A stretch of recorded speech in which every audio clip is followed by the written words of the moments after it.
的时候是工作，停的时候就不翻译的时候。For English and Vietnamese. This red color you can drop.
Good afternoon and welcome to this oversubscribed session with Prime Minister Pham Minh Chinh of Vietnam.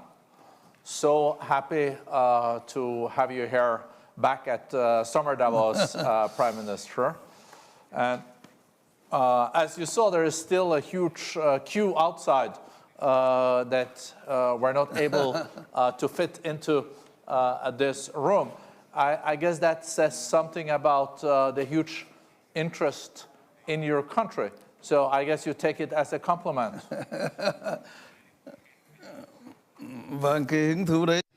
I believe that is more the interest in you rather than in me. We know that Vietnam is a very fast-growing economy. That is not the case for all economies globally. We do expect global growth to go down to around 2.5% this year. I think in Vietnam, you're still expecting 7-8% growth this year. So it would be interesting, Prime Minister, to hear from you. Why is Vietnam so successful economically, and how can you stay successfully also moving forward, not get complacent?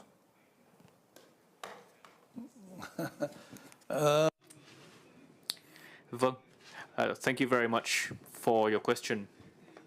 In truth, it is true that the slowing of growth in the world is very clear.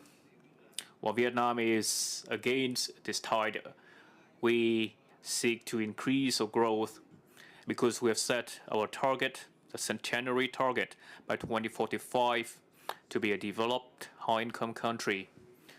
If we are to realize that, we need 8% this year and two-digit growth in the years to come. Therefore, we need to put in a lot more effort. Of course, this is a huge challenge given the global landscape today, but we have a foundation for that. First, Vietnam has great confidence in our line of action, which is built on a methodology of Marxism, Leninism, and Ho Chi Minh thought, and Vietnam's culture over 4,000 years in the making.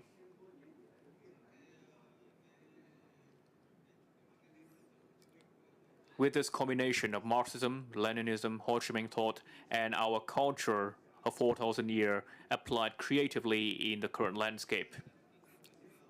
Secondly, we have full confidence in the political system under the leadership of the Communist Party of Vietnam, with the administration of the state, a state by, for, and of the people. Third, the full participation and engagement of the people from whom comes power. Resources come from thought, power from the people. as we say. Thirdly, we have a wellspring of endogenous strength. We are now the 32nd largest economy in the world, and income approaching upper middle. Vietnam's foreign trade is now ranking 20th in the world with a high degree of openness. The fourth thing that gives us confidence is support from the international community. We currently have 17 free trade agreements, and a market all over the world, including major partners such as China, the US, the EU, Japan, the ROK, and ASEAN. Fifth, we have gathered a wealth of experience in addressing crises and challenges in the years before. We have overcome them all. And with all of this, we are confident that we would be able to achieve higher growth in the upcoming years, especially the upcoming 5 years. You're definitely a very resilient country. But even a very resilient country like Vietnam can feel the geopolitical tension. So how do you balance between, for example, China and the US in this situation? Vâng, câu hỏi. This is a very good question. Last year, I was asked the same question. Vietnam's economy is highly open. Vietnam's GDP is around 500 billion US dollars, but our total foreign trade last year, 800 billion US dollars. So any impact, even small impact from outside can create potentially large impact at home. Therefore, Vietnam requires an agile policy, especially given the competition today with the two major powers, China and the US, being both 50% of Vietnam's foreign trade. The US is Vietnam's largest export market, while China is Vietnam's largest import market, and altogether that's 50% of Vietnam's total foreign trade. Therefore, Vietnam needs to pursue balance. Balance based on the principle of Vietnam's foreign policy, which is a foreign policy line of independence, self-reliance, but diversification, multilateralization, to be a good friend and reliable partner of all countries around the world and a responsible member of the international community. Secondly, Vietnam also pursues a 4-no defense policy. No military alliance, no aligning with one country against another, no permission for a third country to use Vietnamese territory against a third country, and saying no to the use or the threat of force in international relations. Vietnam is thirdly also looking to diversify our markets, our products, our supply and production chain just in case it comes under the weather. We need to have room to maneuver. So that is a foundation upon which we balance our relations. And I think that we're doing well in this.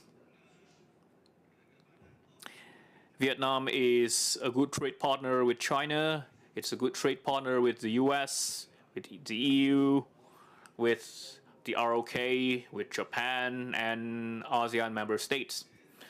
In short, we are in good balance, but we should not be complacent because things tend to go a little bit topsy-turvy recently, so we need to be prepared. We need to be calm, we need to be patient, and we need to be resilient without panicking, without being too afraid, without losing our wit. We have faced a lot of challenges in the past. We fought a war of 30 years with the US. The US had a 30-year embargo against Vietnam, and we were ready to set aside the past to make good use of commonalities, respecting differences, keeping differences to a minimum, and looking to the future. And in that way, we were able to achieve what we do today. And we have, from all enemies, become strategic, comprehensive partners today.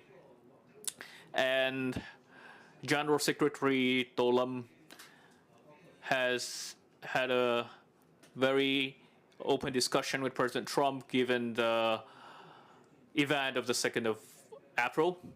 And another thing, we choose cooperation rather than confrontation. Engaging in dialogue and cooperation while still struggling against what needs to be struggled against. We will not sacrifice our core interest to pursue this or that. So we are always in balance. But this balance is grounded in self-confidence. It is grounded in the sense of courage and boldness to make the impossible possible. The greater the challenge, the greater we have to make the effort to overcome them. So that is my answer to you. If there's anything that you found unsatisfactory in my answer, let us continue. Let's continue, but I find your answer very satisfactory. So, but I was just reflecting on something you said. You said 30 years of war with the United States, then 30 years of embargo, and now the US is your most important export market. Who would have thought that when you were fighting as a young man, as a soldier, during the Vietnam War, and someone had said to you, US will be our most important export market when I'm 50 years later Prime Minister of Vietnam, what would you have said to that person?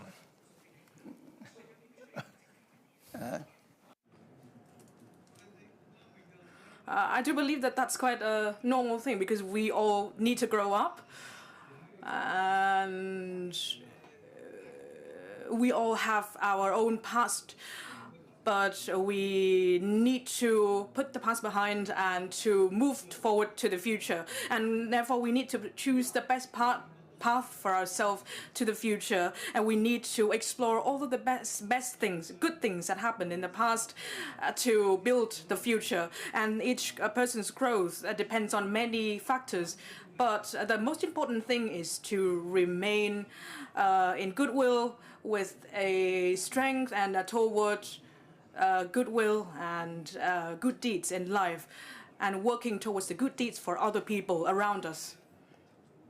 And as for positions or power or wealth, I don't think it's something that stays for long. It's quite vain.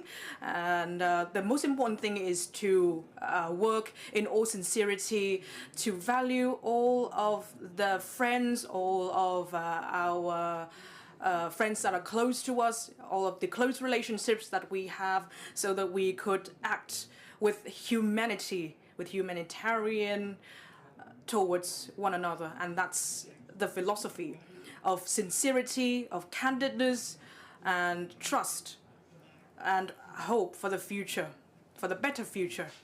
Thank you. An applause for that answer. Very thoughtful. At the beginning, Prime Minister, I did ask you about what kind of system has delivered the results that you've seen economically in Vietnam, and you mentioned several principles. But when I visited Vietnam the first time and recently visited, it's a very different country. And you could also say that the market economy is the basis for a lot of the economic development now in Vietnam. Is that a correct observation? That is correct. A market economy,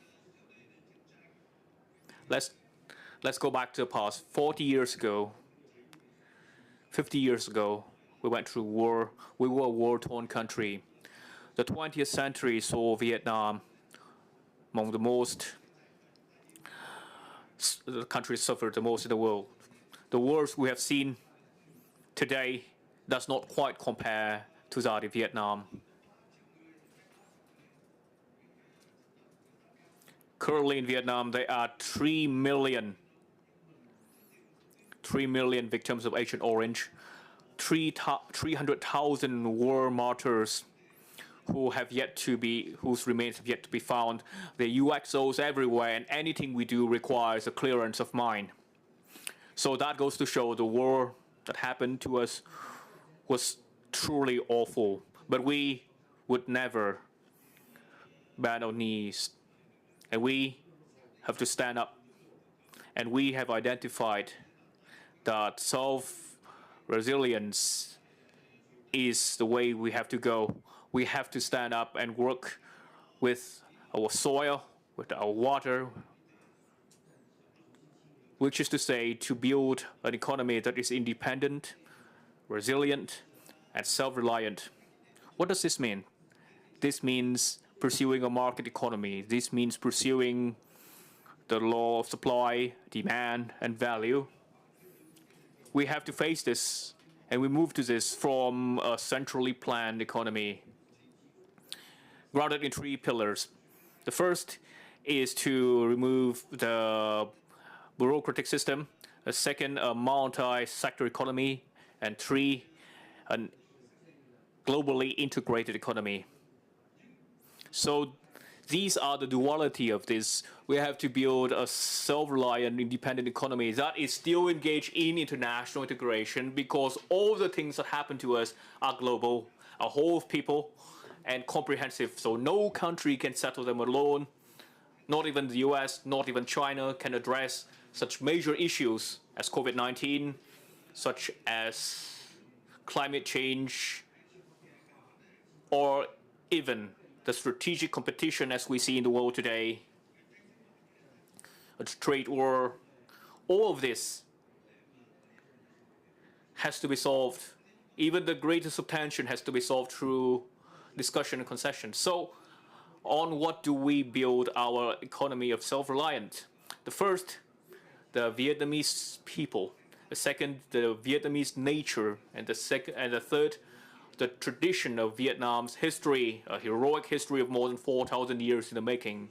All of these are the ingredient for our independent economy. So these are our indigenous capability. That is fundamental, strategic, long-term, and decisive.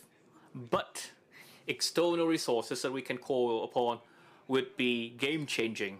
What is it? That is financing, that is the market, economy institution, that is technologies, that is managerial skill, and that is skilled workforce. So we have to keep in balance what Vietnam innately has, which is strategic, foundational, decisive, and external resources, support from the international community.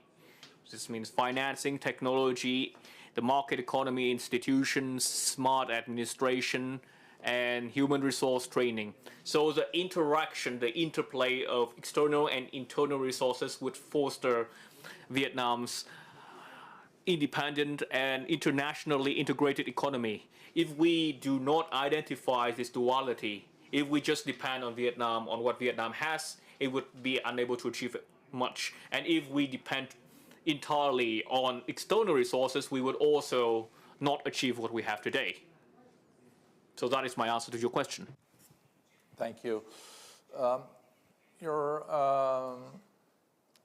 underpinning the big changes that are also happening in the interactions between countries. We had a thinking for decades of win-win. What is good for you is good for me, and vice versa.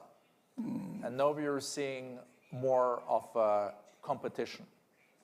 And there is concerns that we will see the law of the jungle coming back.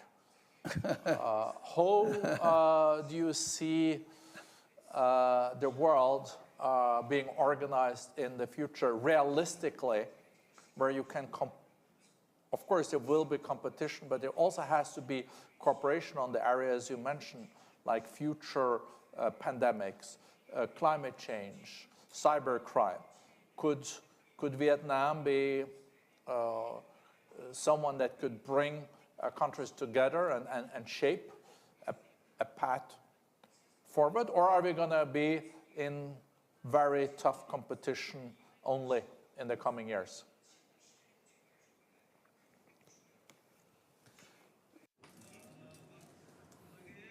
I do think that a country's span is like our own life. We will always see the good things as well as the unfortunate things. We need to identify in our thoughts. As for myself, I usually think that we will always face challenges regardless of the time. We should not be too pessimistic to think that there is no good times in the future. So in my thinking, as for development, there will always be conflicts, disputes, risks, and crises even. So we need to address all of these risks, all of these crises, and we will continue to develop. And as we develop, there will be other risks, new crises, and we shall continue to face them and to address them. And this is a cost of time. And as for our methodological thinking, this is my thought. It is the same as in a human's life, as well as in a country's future. And as for our world today, the challenges, of course, there will always be challenges. And not just challenges, we will face numerous challenges. But in addition to challenges, whether we will have opportunities, there will be plenty of opportunities for us opening to us. And so the question is, how do we seize these opportunities? We need to address all of the previous challenges in the most effective, in the most reasonable ways, with the methods that are best available to us. For example, like I said, we, for a country, we have both internal and external strengths. How do we harness these strengths? By our foreign policy, by our economic policies. And we also need to build on, to utilize what positive outcomes that we have been able to achieve.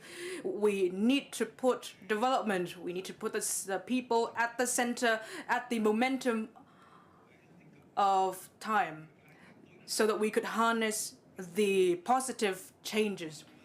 For example, despite the challenges that we're facing, for example, like the ones that we're discussing, but we have vast opportunities, like our traditional growth momentums, our impetus, for example, export and consumption, internal national consumption, like Prime Minister Li Qiang mentioned this morning, or we can also harness investment. We shall be able to renew these traditional momentums. And we also need to harness the new development models, for example, digital transformation, green economy, circular economy. We will open up new opportunities and new horizons without boundary. If we could tap into innovation, creativity, as well as reasonable and effective thinking. And again, I'm very optimistic because our resources begin from our thinking, from our thoughts. And the second one is from innovation. We need to put people in the center, in the impetus, in the momentum of change, and all the resources need to be harnessed from the people, from the businesses, so that we could address our challenges. Another point I'd like to make is, and this is very decisive, to our success. That is our wisdom, our knowledge, our time, and our determination.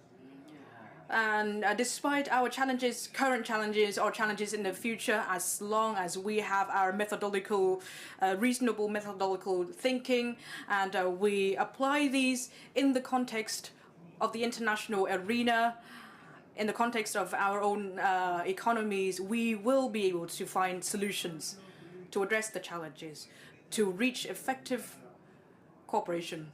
So we always stand ready to face with all of the challenges, but we should not lack faith or hope, and we need to have conviction in ourselves, in our thinking, in our wisdom, in our knowledge, in our insight, and our determination, so that we could turn all of the challenges into favorable opportunities. And the more pressure we suffer from, the more we need to move forward. Thank you.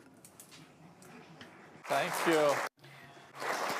I think that is a perfect end on a very, in my view, very interesting conversation on an optimistic note, because there is some pessimism out there, but you can also argue, as the Prime Minister did, that the new technologies and also the new ways to then interact with each other can represent new growth opportunities and a paradigm shift.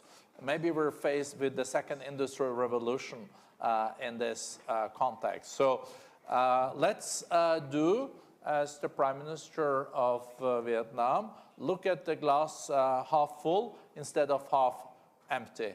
Thank you for your leadership. Great to see you.